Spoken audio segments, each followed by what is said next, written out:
The moment I realized explaining myself was killing me didn't happen during an argument.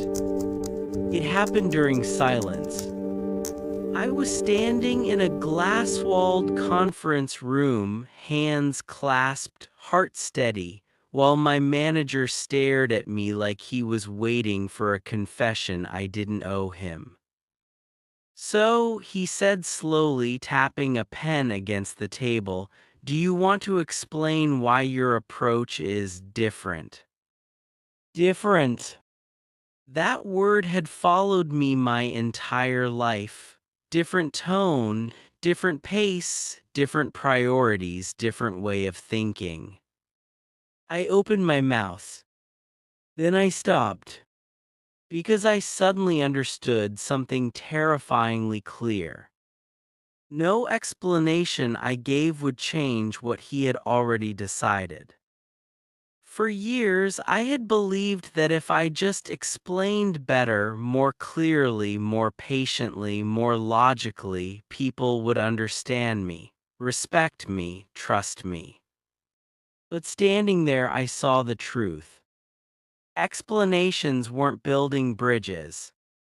They were begging for permission.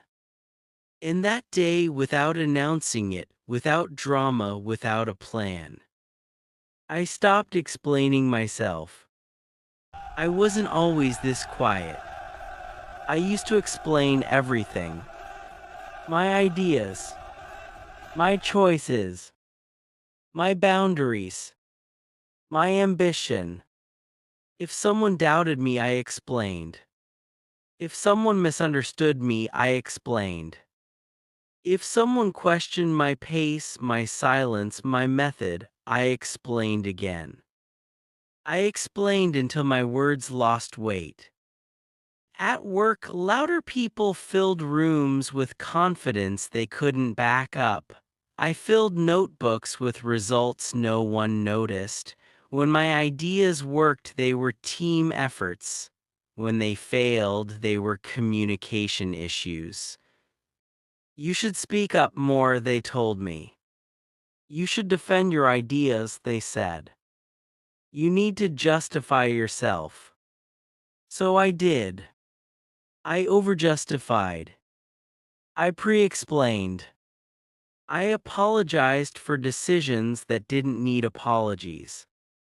And slowly something strange happened. The more I explained, the less people listened. Because when you explain too much, you teach people one thing: that you don't trust your own position unless it's validated. Outside of work, it wasn't any better. Friends questioned my choices. Why don't you go for something safer? Why are you always working on things no one sees? Why don't you live a little? I explained. Family worried. When will this pay off? Are you sure this is the right path? We just want you to be stable. I explained.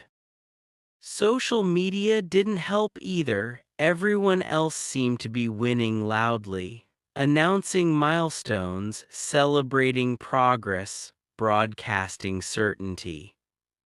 I was building quietly. Explaining felt like survival. Until one night, exhausted, staring at my laptop at 2:11 a.m., I asked myself a question that changed everything. Who am I explaining this for? The answer was uncomfortable. Not for clarity. Not for alignment. Not for collaboration. I was explaining to avoid discomfort. To avoid being judged. To avoid being misunderstood. To avoid standing alone. And that realization scared me more than silence ever could. The change wasn't dramatic. I didn't announce boundaries. I didn't give speeches. I didn't become cold. I simply stopped narrating my decisions. When questioned, I answered briefly. When doubted, I didn't argue. When misunderstood, I let time do the explaining. At first, people reacted badly. Why are you so quiet lately? Why are you being distant? You've changed. I hadn't changed. I had stopped performing clarity for people committed to misunderstanding me. At work, meetings felt different. I spoke less, but with precision. I stopped defending ideas that weren't yet ready to be understood. I focused on execution. Weeks passed, then months, and something unexpected happened. The same people who dismissed my silence began noticing the results. Projects landed smoothly, problems disappeared before they escalated, systems worked without drama. No explanation, just outcomes. The real twist came a year later. A senior leader, someone who had once questioned my lack of visibility, asked me to lead a critical initiative. Not because I explained my value, because I no longer needed to. In that meeting, no one interrupted me, no one asked me to justify my approach, they listened. Because results had rewritten my reputation. Later that night, walking home, I realized something profound. The day I stopped explaining myself was the day I started being taken seriously. Not because silence is powerful on its own, but because silence forces alignment with action.